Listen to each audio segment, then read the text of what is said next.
이 시간 우리 주시는 하나님 말씀 보겠습니다. 사도행전 5장 33절에서 42절을 저와 여러분이 한 절씩 교독을 하겠습니다. 33절부터 42절입니다. 그들이 듣고 크게 노하여 사도들을 없애야 하고자 할세. 바리새인 가말리엘은 율법교사로 모든 백성에게 존경을 받는 자라. 공회 중에 일어나 명하여 사도들을 잠깐 밖에 나가게 하고 말하되 이스라엘 사람들아 너희가 이 사람들에게 대하여 어떻게 하려는지 조심하라. 이전에 드다가 일어나 스스로 선전하며 사람이 약 400명이나 따르더니 그가 죽임을 당하며 따르던 모든 사람들이 흩어져 없어졌고 그 후 호적할 때에 갈릴리의 유다가 일어나 백성을 꿰어 따르게 하다가 그도 도망한즉 따르던 모든 사람들이 흩어졌느니라. 이제 내가 너희에게 말하노니 이 사람들을 상관하지 말고 버려두라.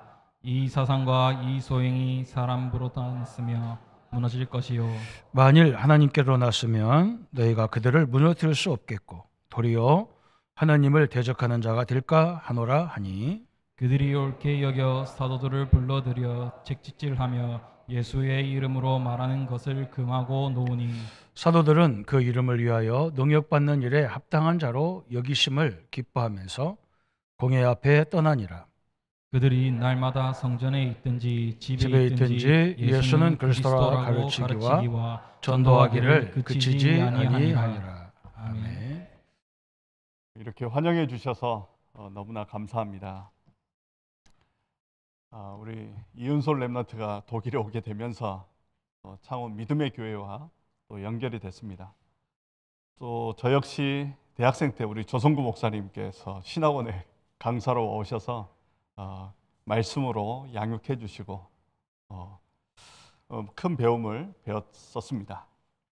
그때 들리는 얘기로 창원 믿음의 교회가 제자 훈련을 참 잘하는 교회로 소문이 났어요. 그런데 제가 창원 믿음의 교회는 한 번도 올 기회가 없었는데 또 오늘 이번 기회를 통해서 이렇게 독일 선교를 소통할 수 있도록 허락해 주셔서 목사님과 당회원분들과 모든 성도님들께 감사의 말씀을 전합니다. 또 오늘 이 자리에서 어떤 말씀을 같이 소통할까 이제 기도하는 가운데 지난주에 저희 교회에서 나눴던 말씀을 같이 확인하고 또 이제 제가 처음 독일 선교사로 이곳을 방문했으니 독일 선교에 대한 여정을 잠깐 소개해드리고 또 함께 독일과 유럽 현장에 대한 기도 부탁을 드리고 가고자 합니다. 오늘 성경 본문은 너무나 잘 아시는 것과 같이 베드로가 안진병이를 일으킨 사건으로 인해서 온 지역에 소동이 일어나고 그로 인해서 많은 핍박을 받는 과정에 있었습니다. 예전에 베드로라면 자기의 의와 자기의 혈기로 했을 텐데 부활하신 예수님을 만난 이후 베드로는 많은 변화가 일어났죠. 특별히 베드로가 사도행전 3장 12절에 이런 말씀을 합니다. 베드로가 이것을 보고 백성에게 말하되 이스라엘 사람들아 이 일을 왜 놀랍게 여기느냐? 우리 개인의 권능과 경건으로 이 사람을 걷게 한 것처럼 왜 우리를 주목하느냐? 예전에는 우리의 능력과 힘으로 무언가를 할 수 있다라고 생각했지만 부활하신 그리스도를 만난 베드로 역시 오늘 우리 예배 때 오전 예배 때 확인한 것처럼 우리의 능력과 상관없이 우리의 경건과 상관없이 예수 그리스도 이름 자체가 능력임을 베드로 역시 확인하게 되었습니다. 그런 가운데 하나님께서 이루어 가시는 이 전도 운동 속에 인도받고 있는 과정 속에 그때 당시에 교회와 그 지역의 가장 높은 의결기구, 지금으로 말하면 국회와 같은 그러한 것이 공의회였는데 공의회의 대부분의 영향을 입혔던 사람들이 사두개인들이었습니다. 사두개인들은 부활을 믿지 않습니다. 그런데 이제 초대교회는 부활을 이야기하니까 사두개인들과 대적하는 바리새인들은 부활을 믿었거든요. 그러니까 오히려 사두개인들로부터 초대교회가 핍박을 받는 그걸 바리새인의 대표적인 율법학자인 가말리엘이 대변을 하는 내용이죠. 가말리엘은 사도 바울을 훈련시키는 교사였습니다. 또 나름대로 이 하나님의 역사를 믿는 사람이다 보니까 또 영안이 열렸던 것 같아요. 그래서 갈등하는 그들에게 왜 이 사람들을 핍박하느냐, 이게 사람으로 일어난 운동이라면 스스로 무너질 것이지만 하나님으로부터 난 전도운동은 아무도 막을 수 없고 막는 그 행위 자체가 하나님을 대적하는 것이 될 것이다라고 말을 합니다. 그러면서 그 이후에 그들을 그냥 놓아주는 게 아니고 채찍질을 하고 놓아줬어요. 그런데 사도들은 예수 이름으로 오해받고 채찍을 받는 그것을 더 기뻐하고 오히려 집에 있든지 성전에 있든지 예수가 그리스도이심을 계속 증거하는 그 증인의 자리에 선 것입니다. 그래서 창원 믿음의 교회 오늘 저도 예배에 참여하면서 목사님 오직 복음만 얘기하시는구나. 저희 교회 장로님이 계세요. 예전에 조 목사님께서 제가 독일 가기 전에 먼저 독일에 오셔서 사역을 하셨더라고요. 그래서 저희 장로님 기억 속에는 어느 목사님이 오셨는데 아무 말이 평상시에 말이 없으시고 오직 복음만 전하시고 가셨던 목사님으로 기억하고 있더라고요. 그래서 참 그때 갈급할 때 독일까지 찾아와 주셔서 말씀을 주셨던 목사님. 그런데 거기에서 훈련받았던 우리 장로님이 그때는 집사님이었죠. 지금은 이제 교회 장로님이 되어서 귀한 헌신을 하고 있습니다. 또 여러분들이 기도해 주시는 가운데 지난주에는 또 저희 교회 장로님이 오셔서 특송도 하고 또 많은 은혜를 입고 갔다라고 이야기도 들었습니다. 그리고 또 기도해 주시는 가운데 저희 교회 11번째 망대로 심윤성 장로님이 이번 WRC에 또 공연도 하고 했습니다. 그래서 작지만 유럽 현장에 하나님께서 은혜를 입은 사람들이 그리스도의 복음 가운데 인도받게 되고 있음을 함께 기도하고 소통하길 원합니다. 오늘 여기에 보면 가말리엘이 이런 말을 합니다. 가말리엘이 중간에 예를 하나 드는데 37절에 36절에 이전에 드다가 일어나 스스로 선전함에 사람이 약 400명이나 따르더니 그가 죽임을 당함에 따르던 모든 사람들이 흩어져 없어졌고 그 후 호적할 때에 갈릴리의 유다가 일어나 백성을 꾀어 따르게 하다가 그도 망한즉 따르던 모든 사람들이 흩어졌느니라. 여기에 보니까 갈릴리 유다라고 하는 사람은 로마 속국 때 로마로부터 벗어나기 위해서 사람들을 일으켜 세웠던 사람입니다. 우리가 볼 때는 그 사람이 하는 행위가 너무나 맞잖아요. 로마 속국에 돼 있으니까 속국에서 벗어난다는 말이 이스라엘 사람들에게는 맞는 말이지만 하나님의 시간표하고는 안 맞았던 거예요. 그러다 보니까 본인의 열심으로 일어났지만 그건 결국 안 되었다는 것이죠. 그래서 우리의 신앙도 나의 의, 나의 시간표가 아니라 하나님의 의, 하나님의 시간표로 충만케 되길 주님의 이름으로 축복합니다. 그래서 독일 선교 사역하면서도 나의 의가 앞서면 안 되는구나. 선교 현장에서 항상 느끼는 겁니다. 하나님께서 하셔야 되는 거지 내 의욕, 내 열심으로 되는 게 아니고 오직 그리스도의 이름으로 되어짐을 다시 한번 확인하게 됩니다. 그러면서 우리가 전도운동을 지금까지 해오면서 우리가 스스로 이렇게 세운 전도운동이 아니라 이 시대에 하나님이 필요로 해서 저주와 재앙을 막을 수 있는 이름이 다른 것으로는 안 되기 때문에 오직 그리스도의 이름의 비밀을 가진 하나님의 사람들을 통해 이 전도운동이 이루어져 가고 있음을 다시 한번 확인하게 되어집니다. 유럽이 500년 전에 특히 독일이 종교개혁을 일으켰던 나라였지 않습니까? 그래서 많은 유럽에 영향을 줬지만 지금 500년이 지난 지금에는 교회가 박물관이 되어지고 오히려 술집으로 변화되어지고 경건의 모양은 있는 것처럼 보이지만 그리스도의 복음이 없으니까 그 능력을 잃어버리니까 아무런 영향력이 없는 그런 시대가 됐고 이번에 프랑스 파리에서 진행되어진 올림픽 현장을 보셨으면 알겠지만 하나님을 대적하는 문화, 하나님을 조롱하는 그런 문화들을 나타내는 그런 장이 되고 말았습니다. 그래서 특별히 유럽에서는 예수 그리스도를 대부분 안다고 얘기해요.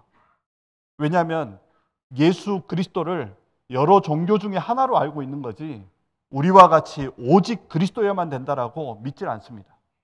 그래서 왜 우리가 오직이어야 되는지, 오직 그리스도 외에 다른 것이 들어오는 것 자체가 나중에는 큰 재앙이 된다는 것들을 유럽 현장에서 다시 한번 확인하게 되어집니다.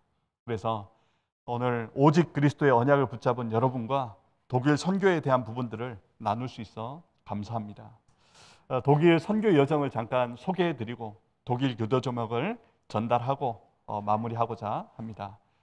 PPT 화면 좀 부탁드리겠습니다. 네. 독일 선교 보고 하는데 한쪽에 있는 그림은 유럽 연합 깃발입니다. 또 한쪽은 독일 깃발이죠. 보니까 여기 들어오다 보니까 타이어 뱅크 그 가게가 저 독일 깃발 비슷하게 되어 있더라고요. 그래서 저희 딸이 이번에 한국에 나와서 아빠 한국에는 독일 깃발이 너무 많이 있는 것 같아. 보니까 타이어 뱅크 거기가 독일 깃발 비슷하게 디자인을 해놨거든요. 그리고 유럽 연합 깃발 보시면 파란색 바탕에 별 12개가 있습니다. 그건 요한계시록 12장 2절에 보면 별 12개를 달고 있는 여인을 얘기하는 거거든요. 다시 말해서 유럽에서는 마리아가 예수 그리스도 위에 있는 거예요. 그래서 유 목사님 얘기하시지 않습니까? 유럽은 한 번도 복음이 증거된 적이 없다. 유럽 사람들이 들을 때는 굉장히 자존심 상할 이야기지만 어쩔 수 없습니다. 그래서 유럽의 영향은 천주교권 속에 있다라고 보시면 됩니다. 그래서 유럽 연합이 성모 마리아 여신 숭배 사상 안에 있는 지역이라고 보시면 됩니다. 프랑스에 가면 큰 성당들을 노트르담 성당이라고 해요. 그게 성모 마리아 성당이라는 뜻이에요. 또 독일에도 큰 성당에 가면 프라우엔 키르셰, 키르셰는 교회거든요. 프라우엔은 여자라는 뜻입니다. 여자의 교회. 다시 말해서 성모 마리아를 얘기하는 거예요. 그래서 우리의 참된 구원자 되신 예수 그리스도가 강조가 되는 게 아니라 자꾸 마리아를 높이는 겁니다. 이태리 밀라노에 가보시면 밀라노 대성당이 있습니다. 그 꼭대기에 성모 마리아가 있어요. 그래서 밀라노에 있는 도시 건축은 그 성모 마리아보다 더 높이 지을 수가 없도록 법으로 만들어놨어요. 그만큼 기독교인 것처럼 보이지만 그리스도만 모르도록 만들어 놓은 현장입니다. 그래서 유럽 현장을 위해서 여러분들이 기도해 주시고 또 기도의 배경이 필요한 절대적인 현장임을 같이 소통드리고 유럽을 불쌍히 여겨주시고 기도해 주시기 바랍니다.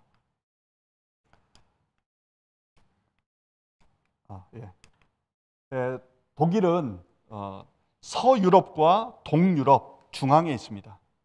그리고 독일어권을 쓰는 나라가 독일, 스위스, 오스트리아가 독일어를 사용하고 있는 나라입니다. 독일은 수도가 베를린이고 통화로는 유로를 사용합니다. 언어로는 독일어를 사용하죠. 인구는 약 8,400만 정도 됩니다. 저희 나라보다 조금 좀 많죠. 면적은 대한민국의 3배 그리고 남북한 합해서 1.5배 정도 됩니다. 그리고 독일은 연방국가이기 때문에 16개 주로 구성되어 있습니다. 그래서 연방제이기 때문에 대통령은 상징적인 의미고 총리가 실질적인 권한을 가지고 있습니다.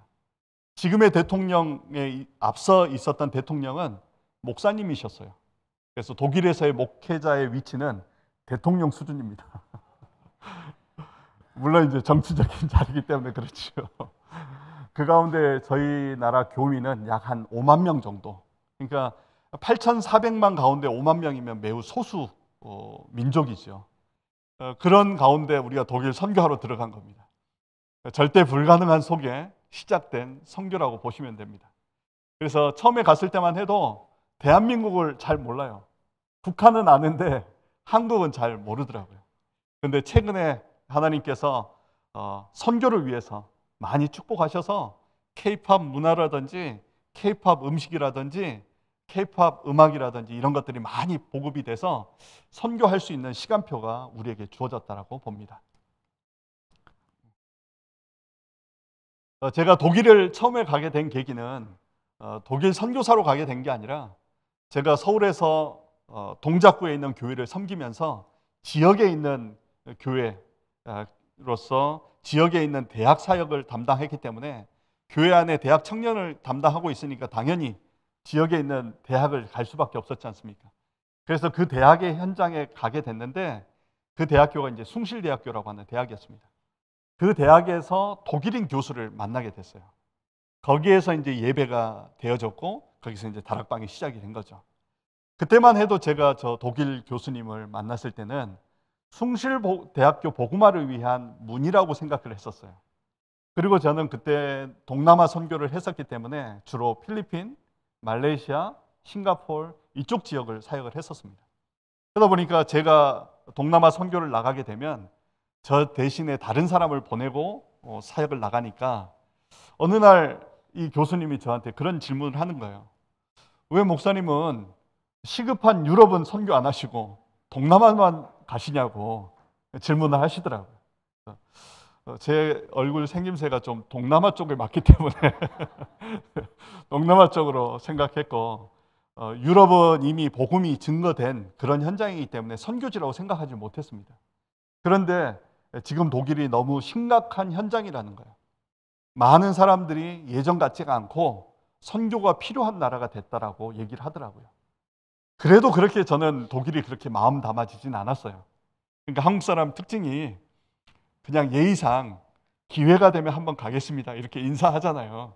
그래서 예의상 기회가 되면 한번 가겠습니다 했는데 2012년도 다음에 여름방학 그 시즌에 생활할 수 있는 숙소를 이분이 예약을 한 거예요. 그리고 다락방에 참여하셨던 권사님이 항공료를 헌금을 한 거예요. 안 간다는 다른 이유를 댈 수가 없는 상황이어서 담임 목사님께 보고 드리고 독일 선교 현장을 가게 됐습니다. 그 가기 전에 이 교수님이 그 지역에 있는 교회에 편지를 쓴 거예요. 한국인 목사님과 방문을 하게 되는데 그 교회를 방문했으면 좋겠다 해서 답장을 받은 그 교회 중에 하나가 독일 킬, 옛날에 우리나라가 잠수함을 만들기 위해서 대우조선 팀들이 거기 가 있었던 지역이 킬이라고 하는 지역인데 그 킬 지역의 교회하고 연결이 됐습니다. 거기에 찬양 인도자 가정과 연결이 돼서 그 교회를 방문하게 됐습니다. 가보니까 굉장히 젊은 사람들이 모여서 뜨겁게 찬양하고 예배를 해요. 그런데 문제는 말씀이 없다 보니까 우리 역시 말씀이 정리가 되지 않을 때 뭔가 이렇게 성령의 충만함을 갈구하긴 하지만 말씀이 없으니까 신비 쪽으로 흘러갈 수밖에 없잖아요. 그러니까 영적인 체험을 갈구하는데 그걸 성령을 체험하기 위해서 반복적으로 찬양을 부르고 몽롱하게 될 만큼 계속 반복된 찬양을 하는 거예요. 근데 이 뜨거운 가슴은 있는데 말씀이 없으니까 너무나 안타까운 모습이잖아요. 마치 우리가 저 같은 경우도 복음이 정리되기 전에는 방황할 수밖에 없었던 그런 모습을 본 것 같더라고요. 너무 안타까웠어요. 그리고 나서 이제 루터 교회를 가보니까 루터 교회는 젊은 사람들이었고 죽음을 앞둔 할머니 할아버지들밖에 안 계시는 거예요. 그만큼 독일 교회 현장이 열악합니다. 그래서 독일에서는 크리스찬 하면 1년에 2번 교회를 가는 사람이 크리스찬이에요. 부활절, 성탄절. 매주 교회 가는 사람은 광신도예요. 우리는 수요예배, 금요기도회, 핵심 예배 이렇게 오면 독일 사람들 보면 기절하죠. 여러분 광신도십니다. 그만큼 영적으로 무지한 현장이 독일 현장이었습니다. 그런 가운데 이제 종교 개혁지를 교수님과 방문을 하고 지역에 있는 우리 유학생들을 만나면서 순회를 하게 됐습니다. 저 사진을 보면 마틴 루터가 종교 개혁을 할 때 95개조 방방문을 붙였던 비텐베르크 교회 앞에서 찍은 사진입니다. 또 아래에 있는 사진은 마틴 루터가 성경을 번역했던 아이제나크에 있는 바르트부르크라고 하는 성 앞에서 사진을 찍으면서 500년 전에 일어난 종교 개혁, 왜 이렇게 됐을까? 이 부분을 좀 질문하는 그런 시간을 가졌습니다. 또 그런 가운데 또 독일에서 유학하고 있는 유학생도 만나게 됐습니다. 그런데 지금 이제 예전에는 2012년도에는 유학생이었는데 지금은 저희 교회 장로님이 되셨어요.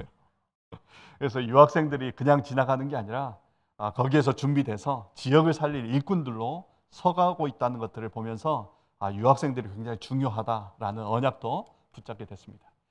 그래서 이제 독일을 갔다 오니까 독일에 대한 현장이 마음에 담기지 않습니까? 그러니까 대학 선교국에 보고를 하고 2013년도 겨울 캠프를 유럽 캠프팀을 만들어서 가도록 신청을 받고 인도받게 되었습니다. 그러니까 한 30여 명이 모여졌어요. 그래서 유럽 선교를 나가기 전에 전도 훈련을 좀 시켜야겠는데 이태원에 가서 같이 외국인들에게 복음을 전하는 훈련을 하게 됐습니다. 그리고 나서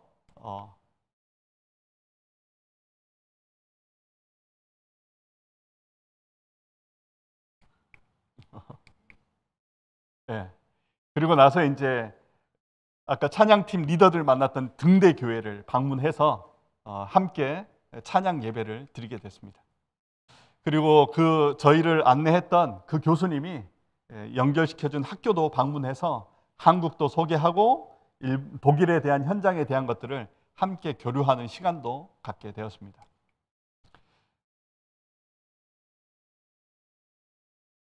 그리고 독일 킬에 있는 대학생들과 함께 우리가 가지고 있는 전도 교재를 대학생들에게 훈련시켜서 함께 찬양 캠프를 준비하게 됐습니다. 저 킬 대학에 있는 SMD라고 하는 기독교 동아리가 있습니다. 2차 세계대전 이후에 만들어졌다고 합니다. 그런데 한 번도 전도해 본 경험이 없는 거예요. 저희랑 같이 한 게 처음 전도였다고요. 그래서 이제 어떻게 전도해야 될지 모르니까 우리가 구원의 길에 대한 내용을 간단하게 설명을 하고 이 그리스도의 복음을 같이 전달하자 하고 같이 찬양 캠프를 진행하게 되었습니다. 하고 나서 참여하니까 뭔가 새로운 도전이 됐나 봐요. 그래서 그날 저녁에 자기들 기숙사로 우리를 초대해서 함께 기숙사 안에서 하나님을 찬양하고 예배하는 시간을 갖게 되었습니다. 그러니까 처음에는 독일이 정말 복음이 안 들어가고 좀 어려운 현장이라고 생각했는데 사실은 정말 복음을 갈급하게 기다리고 있는 거예요. 단 먼저 들어가 있는 사상 때문에 오직 그리스도로 뿌리 내리는데 시간이 좀 걸릴 뿐이지 이들도 그리스도의 복음을 갈급해하고 있다는 것들을 확인하게 되는 현장이었습니다. 그런 가운데 주일에 등대 교회 가서 그리스도의 복음을 전했습니다. 예수님은 그리스도, 이 부분을 전달했죠. 그러니까 서양 사람들은 이름을 앞에 얘기하고 성을 뒤에 붙이잖아요. 그래서 이 사람들은 예수님이 이름이고 그리스도가 성인 줄 알았어요. 그래서 그런데 그리스도에 대한 설명을 하니까 처음 들어봤다는 거죠. 그리스도가 그런 직분으로 우리에게 오셨다는 것을 처음 들었다는 거예요. 이들이 우리가 들을 때는 우리는 계속 듣는 복음이라고 생각했지만 실제 유럽 현장에서는 한 번도 제대로 증거되지 않은 그런 메시지였음을 다시 한번 확인하게 되었죠. 그래서 그 담임 목사님이 예배가 끝나고 나서 너무나 은혜가 된다고 자기를 위해서 축복 기도해요. 성도들 앞에서. 근데 우리는 머리에 안수하지 않잖아요. 그래서 어깨에다 손을 얹었는데 본인이 제 손을 갖다가 머리에다가 기도해달라고 해서 축복 기도해주는 그런 사진이었습니다.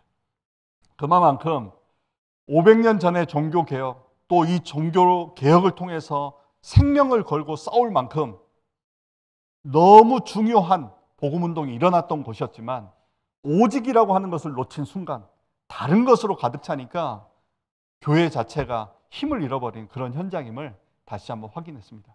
그래서 이 현장 역시 오직 그리스도의 복음이 아니고는 안 되는 현장임을 다시 한번 확인하게 되었죠. 그리고 나니까 그 등대교회에서 예배하고 나니까 독일에는 모든 대학의 교회가 같이 있습니다. 그만큼 교회 중심이었어요. 도시가 생길 때도 교회가 중앙에 있고 도시가 구성이 되어지고 독일에는 도시마다 대학이 하나씩 있는데 거기에는 반드시 교회가 함께 있어요. 그래서 그 킬 대학 안에 있는 교회 초대를 받아서 그곳에서 복음을 증거하게 됐죠. 그러고 나니까 또 다른 지역에서 초대를 하는 거예요. 그래서 그 기도팀 리더가 우리를 초대해서 같이 예배를 했는데 이게 얼마만큼 지역에서는 충격적이었냐면 신문에 나올 만큼 지역 신문에서 한국에 있는 기독교 신자들이 와서 함께 예배 드리는 게 신문의 뉴스거리가 될 만큼 굉장한 이슈가 된 거예요. 그만큼 교회가 힘이 없고 이런 일이 일어나지 않는다는 거죠. 그만큼 종교 개혁이 일어나긴 했지만 정말 그리스도의 복음으로 뿌리 내리지 않으니까 결국 후대들에게는 다른 것들이 전달될 수밖에 없었음을 다시 한번 확인하게 되었습니다. 그리고 나서 이제 그 겨울 캠프가 끝나고 나서 기도하는 가운데 그런 생각을 했어요. 우리가 다녀온 이 캠프가 하나의 행사로 끝나면 어떤 의미가 있을까? 여기에 향한 하나님의 계획은 무엇일까? 그래서 그해 여름에 다시 방문을 하게 된 거예요. 우리가 그냥 다녀왔던 그것이 그냥 하나의 프로그램으로 진행됐는지 아니면 여기에 향한 하나님의 어떤 계획이 있는지를 가지고 확인하러 갔는데 그때 당시에 우리 캠프팀을 위해서 헌신해 주셨던 그런 분들과 소통하면서 우리가 전했던 예수가 그리스도라는 복음을 기억하고 예수님은 그리스도라고 하는 그 찬양을 기억하고 있는 사람들이 있다는 것들을 보게 되면서 하나님이 예비한 사람들이 있구나. 정말 이 사람들과 함께 독일 복음화를 위해서 인도받았으면 좋겠다. 그래서 제 인생 전체 가운데 5년 정도 독일을 위해서 헌신하고 싶다라는 마음이 들어서 담임 목사님께 보고 드리고 독일 선교에 대한 마음을 담게 되었습니다. 그래서 담임 목사님께서 그러면 5년 동안 가서 교회사도 공부하고 독일 선교도 하면서 5년이 지난 후에는 교회로 돌아오라 해서 파송을 받게 됐습니다. 그래서 가서 보니까 정말 준비된 사람들이 많아요. 그래서 복음을 위해서 살고 싶어 하고 우울증에 시달리던 사람이 의사에게 갔는데 의사가 당신의 우울증은 고칠 수가 없다. 단 혹시 예수 그리스도 이름으로 치유될 수 있을지도 모르겠다 해가지고 저 여인이 예수 그리스도의 복음을 듣게 된 거예요. 그래가지고 자기 집을 오픈한 겁니다. 집이 얼마나 크냐면 집에 엘리베이터가 있어요.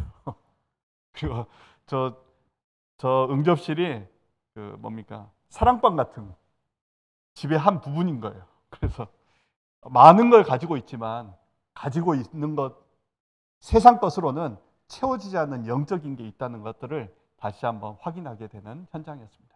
그래서 이만큼 세상이 말하는 많은 것을 가지고 있지만 그것으로 채워지지 않는다는 거죠. 그리스도 예수의 복음으로만이 그들의 영혼을 살릴 수 있음을 확인하게 되었습니다. 그래서 이제 갔다 와서 2014년도에 갈 때는 우리가 영적으로 좀 더 무장해야겠다. 왜냐하니까 우리 학생들하고 같이 캠프를 가니까 유럽 현장에 너무 빠져버리는 거예요. 너무 유럽이 멋있고 유럽 현장이 너무 선진화되어 있고 거기에 빠져 있는 거예요. 그래서 다음에 가는 우리 유럽 캠프 팀들은 좀 영적으로 좀 갈고 닦아야겠다 해가지고 두 번째 갈 때는 한 25명이 모였는데 무속 캠프를 해서 우리가 영적으로 문장하고 선진국처럼 보이지만 저 유럽 현장이 더 강하게 사단이 역사하고 있음을 알고 흑암 권세가 무너지도록 우리가 유럽의 그 화려한 문화에 속지 않고 정말 그리스도 이름으로 무장하자 해가지고 무속 현장에 가서 캠프하고 또 영적으로 무장하며 인도받게 됐습니다. 그런 과정에 저를 인도해 주셨던 교수님이 그때 당시 여의도 순복음교회 국제 선교 예배에 참여했던 거예요. 그러니까 2013년도에 캠프 갔었던 그 기회에 너무 좋아가지고 여의도 순복음교회 팀을 데리고 온 거예요. 그래서 저희 대학 선교부 캠프팀하고 여의도 순복음 국제 선교부 팀하고 같이 연결해서 이제 캠프를 준비했죠. 그런 가운데 이제 무속 현장을 여의도 순복음교회 성도들을 데리고 가니까 거기에서 여의도 순복음교회 성도들이 충격을 받은 거예요. 본인들은 예수 그리스도를 교회에서만 얘기했지 실제 이런 무속 현장에서 실제 성령의 역사와 이런 것들을 본 적이 없잖아요. 그걸 보니까 이제 충격이 된 거예요. 그걸 갖다가 이제 교회에다 얘기하니까 교회에서는 정말 그리스도의 복음 속으로 확신을 얻었다라고 칭찬해야 될 텐데 어느 단체하고 연결됐냐 이걸 조사하기 시작한 거예요. 알고 보니까 이제 다락방이라고 하는 게 딱 알려지니까 못하게 막힌 거예요. 그래서 저하고 그 교수님하고 특히 이제 그 독일 사역에 대한 전반적인 건 그 교수님이 모든 것을 다 계획하고 진행을 했는데 이 여의도 순복음교회 팀이 같이 할 수 없다고 얘기하니까 그 교수님하고 저하고 갈라서게 된 거예요. 그래서 그 교수님은 여의도 순복음교회 팀을 가지고 가고 저는 우리 대학 선교국 팀을 데리고 가야 되잖아요. 근데 모든 계획은 그 독일 사람이 다 해놨는데 갑자기 우리에게 계획이 없어진 거예요. 그걸 놓고 이제 기도하다가 그때까지만 해도 저는 독일 현지인 사역에 대한 부분만 생각했지 우리 안에 있는 시스템에 대한 걸 생각을 못했어요. 그런데 그 갈등의 문제로 인해서 독일 안에 우리 다락방 시스템이 있다는 걸 알게 된 거예요. 그래서 지금의 교회인 디셀도르프, 그때 당시에는 디셀도르프 교회와 연결이 돼서 같이 선교가 시작이 된 겁니다. 그래서 어쩌면 그 사건이 아니었으면 저는 현지인 사역을 통해서 지금도 고생하고 있었지 않을까. 근데 그 사건으로 인해서 이 교회를 만나면서 하나님께서 준비해 놓은 현장을 보게 하신 거죠. 그러면서 이제 저희가 새로운 하나님의 성령의 인도를 받고 새로운 시스템의 인도를 받으면서 그 팀과 상관없이 어쩌면 그 교수님 때문에 오히려 기도를 덜 했던 것 같아요. 그런데 그 교수님이 없어지고 나니까 본격적으로 기도해야 되잖아요. 그래서 선교는 우리가 준비해서 하는 게 아니라 철저하게 성령의 인도를 받는 것이구나. 그래서 오히려 그 문제 때문에 기도하면서 성령의 인도를 받는 것이 오히려 하나님께서 원하셨던 거였어요. 그래서 한국에 원래 기도하셨던 그 시스템들과 연결되어지고 또 킬에서 우리가 그동안 못 봤던 현장들이 연결되어지기도 했습니다. 그러면서 킬 교회 안에, 킬 대학 안에 있는 그 SMD라고 하는 기독 단체하고 다시 연결되어지고 소통되어지는 새로운 길이 열리고요. 그러면서 킬 등대 교회도 다시 방문하게 되었는데 더 많은 사람이 모여서 예배에 참여하게 됐습니다. 보십시오. 독일의 루터 교회는 다 비어 있는데 저런 자유교회들은 모여서 예배를 해요. 근데 안타까운 건 말씀이 없다는 거죠. 그런 현장에 놓고 기도할 수밖에 없는 것이었죠. 거기에 이제 참여했던 분들이 이제 은혜가 되니까 자기 집으로 막 초대를 하시는 거예요. 그래서 방문해서 예수 그리스도에 대한 복음을 듣길 원하시니까 계속 복음을 증거하는 그런 장소들을 하나님께서 마련해 주셨어요. 그러면서 그 안에 또 지금 우리가 이제 5천 종족으로 얘기하는 것처럼 독일 안에 있는 브라질 팀들이에요. 그래서 이민자들이 선진국에는 많이 와 있잖아요. 그들이 모여져 있는 예배들하고도 연결이 돼서 소통되는 그 길을 열어주셨습니다. 그런 가운데 2014년도에 대학 수련회 때 독일 대학 사역자로 파송을 받게 되었습니다. 그래서 이제 파송을 받아서 이제 연결되었던 디셀도르프 교회, 지금은 이제 독일 임마누엘 교회로 바뀌었습니다. 그때만 해도 독일 교회, 그것도 성가대 연습실을 빌려서 인도받았어요. 왜냐하면 목회자 없이 중직자분들이 정말 기도하면서 인도받았던 교회였죠. 오랫동안 목회자 없었던 그런 현장이었다 보니까 같이 예배하는 거에 대한 기쁨과 감사가 있었죠. 근데 이제 성가대 연습실을 빌려서 사용하다 보니까 공간이 작았어요. 근데 저희 가족이 5명이 가니까 꽉 찬 거예요. 5명이 갔는데도 꽉 차게 되니까 감사하게 하나님께서 좀 더 넓은 문화센터로 옮기게 하시고 이제 목회자가 있으니까 이제 성찬식을 할 수 있는 거예요. 이분들이 아쉬웠던 게 그건 거예요. 같이 예배는 드리는데 목회자가 없으니까 성찬식을 한 번도 못하고 세례식을 못했던 거예요. 근데 같이 모여서 이제 같이 성찬식도 하고 같이 하나님 앞에 예배하는 그런 축복을 열어주셨습니다. 그런 가운데 이제 우리가 문화 캠프도 하게 되고요. 저희가 얘기했던 집을 제공했던 아까 했던 그 가정에 연결돼서 지금도 예전엔 제가 북독일을 한 달에 한 번씩 갔는데 지금은 이제 온라인이 연결되어지니까 1년에 한 2번 정도 방문하고 있습니다.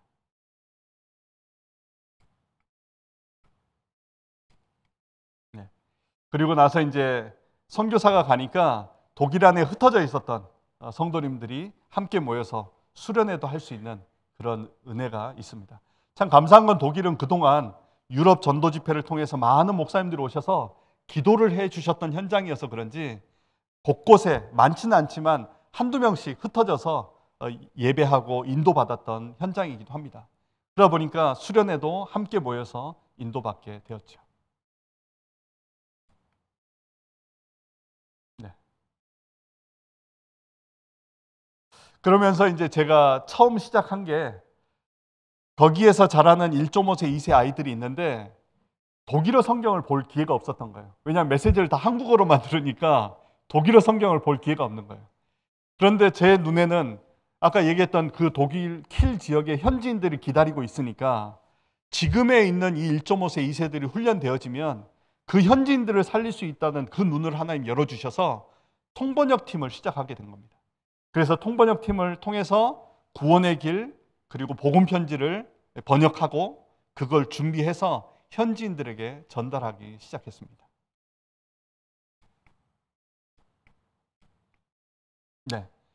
그리고 저희가 이제 루터 교회와 함께 1년에 한 번씩 연합으로 예배 드린 적이 있어요.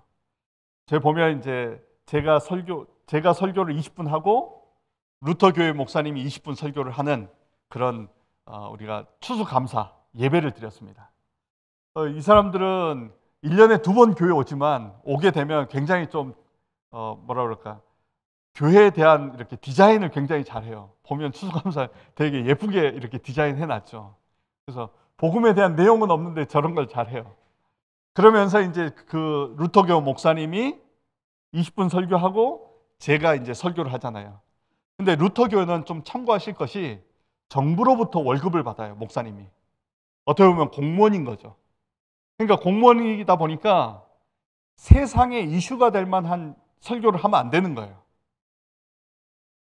그러니까 정부에서 얘기하는 그 얘기를 해야 되는 거예요. 그러니까 성경적인 걸 얘기하면 이슈가 되고 민원이 들어오니까 성경 얘기를 못 하는 거예요. 그러니까 철학적인 얘기밖에 못 하잖아요. 그리고 나서 이제 제가 성경 이야기를 하고 나니까 예배 끝나고 나서 할머니들이 티타임을 하면서 무슨 얘기를 하시냐면 너무나 오랜만에 성경 이야기를 들었다는 거예요. 그러면서 하는 말이 목사님, 루터교 목사님께 얘기하는 거예요. 목사님 맞지요? 예수님이 우리의 구원자가 맞지요? 라고 얘기를 하니까 루터교 목사님이 이렇게 얘기합니다. 아니요. 예수님 말고도 여러 길이 있습니다. 라고 얘기를 했어요. 그게 오늘날 독일 교회의 모습입니다. 루터 교회에서 목사 안수를 받을 때 성경 66권이 하나님의 말씀입니다 하면 목사 안수를 받지 못해요. 왜냐하면 편협된 사고를 가진 사람이라고 생각해요. 이게 오늘 독일 교회의 모습입니다. 그러다 보니까 동성애 목사님이 있고요. 그러면 더 이상 말하기 어렵지 않습니까? 그만큼 독일이 영적으로 굉장히 어두워져 있고 불쌍한 현장임을 다시 한번 기도 부탁을 드립니다. 네. 그런 가운데 2016년에 독일 선교사로 파송을 받는데 그때 말씀이 절대 불가능, 절대 가능이었습니다. 그래서 독일 현장이 현실적으로는 절대 불가능하지만 하나님께서 함께 하시고 하나님이 원하시면 절대 가능하다라는 그 언약을 붙잡고 인도받게 되었습니다. 그런 가운데 2017년도에 종교개혁 500주년이 되는 그 해에 RUTC를 응답으로 받게 되었습니다. 그리고 그 해 10월 집회가 저 RUTC에서 진행되어지고 종교개혁 500주년이 이제 본격적인 전도운동 시작으로 인도받게 되었습니다. 그러면서 2019년도에 베를린에서, 독일 수도 베를린에서 유럽 전도 집회가 진행이 되었고, 그때 준비된 중직자들이 임직을 받게 되었습니다. 그래서 독일의 동서남북 중부 지역에 준비된 그런 가운데 이번에 11번째 망대로 세워진 우리 심윤성 장로님까지 임직자가 세워져서 함께 인도받게 되었습니다. 그래서 이제 본격적으로 임직자들과 함께 전도운동을 해야 되는데, 그해 2020년도에 팬데믹이 오게 된 거예요. 아니, 그동안 이제 사역을 해서 이제 일꾼들이 세워졌으니까 본격적으로 전도운동 해야 되는데 문이 다 막힌 거예요. 한국도 마찬가지지만 독일도 이동할 수 없도록 법적으로 막아놓으니까 굉장히 어려운 상황이었습니다. 그런데 우리 하나님은 정확하시잖아요. 우리에게는 문제처럼 보이지만 그 문제가 우리가 그동안 보지 못했던 새로운 눈을 열게 하셨습니다. 그래서 비대면 시대에 대면화하라라는 그 말씀을 붙잡고 온라인 예배가 시작이 됐습니다. 그러면서 독일 저 지역, 이 한국보다 3배 더 큰 지역을 저 혼자 다 돌기에 얼마나 힘들었겠습니까? 근데 그걸 아시고 하나님은 팬데믹을 통해서 온라인 시스템들을 세워서, 예전에는 제가 한 지역을 가려면 많이 가봐야 한 달에 한 번 방문하는 거였거든요. 근데 이제는 온라인 시스템이 되니까 매주 만나게 돼요. 다락방도 매주 하게 되어져요. 그래서 하나님께서 5지역의 시스템들을 온라인으로 연결해서 인도받게 되었습니다. 그래서 주일 학생들도 예전에는 저 베를린에 1명, 저 남쪽에 1명, 그러니까 혼자 있으니까 주일 학교 하기가 쉽지가 않잖아요. 근데 오히려 이 팬데믹을 통해서 온라인 주일 학교가 생겨서 올해에는 주일 학교 수련회까지 인도받게 되었습니다. 이쪽이 이제 소독 지역이고 RUTC가 있는 지역입니다. 여기는 이제 프랑크푸르트 중부 지역이고요. 저기는 베를린을 중심으로 있는 동부 지역입니다. 여기는 라이프치히가 있는 곳이고, 이쪽이 이제 뮌헨 지역입니다. 올해 2024년 10월 달에 유럽 전도 집회가 뮌헨 지역에서 진행될 예정입니다. 축구 좋아하시는 분들은 바이에른 뮌헨 팀이 바로 저 뮌헨 지역에 있고, BMW 본사가 저 뮌헨에 있습니다. 저 지역은 이제 북독일 함부르크를 중심으로 킬 지역에 있습니다. 그래서 이 중요한 거점에 망대가 세워져서 함께 소통하며 인도받고 있습니다. 그래서 독일 사역, 유럽 현장이 마찬가지지만 고린도후서 10장 4절 5절처럼 우리의 싸우는 무기는 육신에 속한 것이 아니요 오직 어떤 견고한 진도 무너뜨리는 하나님의 능력이라. 모든 이론을 무너뜨리며 하나님 아는 것을 대적하여 높아진 것을 다 무너뜨리고 모든 생각을 사로잡아 그리스도에게 복종하게 하니. 이 말씀을 붙잡고 하나님보다 더 높아져 버린 저 유럽 현장, 하나님보다 더 높아져 버린 사상과 문화가 오직 그리스도 이름으로 파하여지고 오직 그리스도의 영광이 회복되도록 함께 기도해 주시면 감사하겠습니다. 그런 가운데 올해 우리의 WRC, 여러분도 WRC 메시지를 붙잡으신 것처럼 독일에 있고 유럽에 있는 분들도 함께 이 메시지 흐름 속에 있습니다.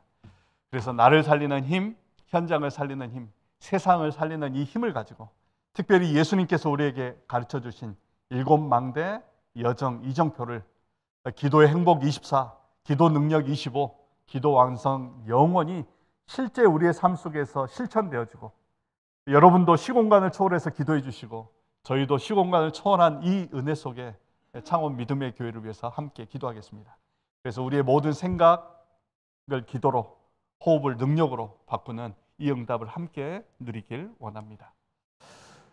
저희 가족 모습이고요. 기도 제목은 독일 5지역에 RUTC와 3,000 제자가 일어나도록, 그리고 그들이 절대 망대가 되는 기도 제목을 가지고 있고요. 현재 유럽 RU가 있고 429 대학을 복음화하고 치유센터가 세워지도록 기도하고 있습니다. 또 독일에서도 현장에서 묵상의 시대가 열리고 금토일 시대 속에 삶들의 응답을 함께 누릴 수 있도록 기도해 주시기 바랍니다. 그래서 지금은 이제 말씀을 가지고 기도의 행복 속으로, 기도의 능력 속으로 기도의 완성 속으로 들어가는 독일 현장, 유럽 현장 되도록 함께 기도 부탁드립니다. 기도하겠습니다. 사랑의 하나님, 감사합니다. 시대의 문제를 해결할 믿음의 교회와 함께 독일 선교를 나누게 하시니 감사합니다. 우리의 힘으로는 절대 불가능하지만 그리스도의 능력으로는 절대 가능한 줄 믿습니다. 하나님의 은혜가 필요한 저 독일 땅을 하나님 불쌍히 여겨주시고 하나님의 은혜가 임하게 하여 주옵소서. 그래서 오직 그리스도 이름이면 가능하고 오직 그리스도가 모든 문제 해결자임을 증거케 하여 주옵소서. 모든 영광 하나님께 돌려드렸고 살아계신 주 예수 그리스도 이름으로 감사하며 기도드렸습니다. 아멘. 만왕의 왕 되신 우리 주 예수 그리스도의 은혜와 하나님의 무한하신 사랑하심과 성령님의 능력의 역사하심이 오직 그리스도의 언약으로 시대의 재앙을 막을 모든 믿음의 사람들 머리 위에 이들의 산업과 기능과 학업과 미래 위에 우리 창원 믿음의 교회 당회와 모든 성도님들 위해 이제로부터 영원토록 항상 함께 있을지어다. 아멘.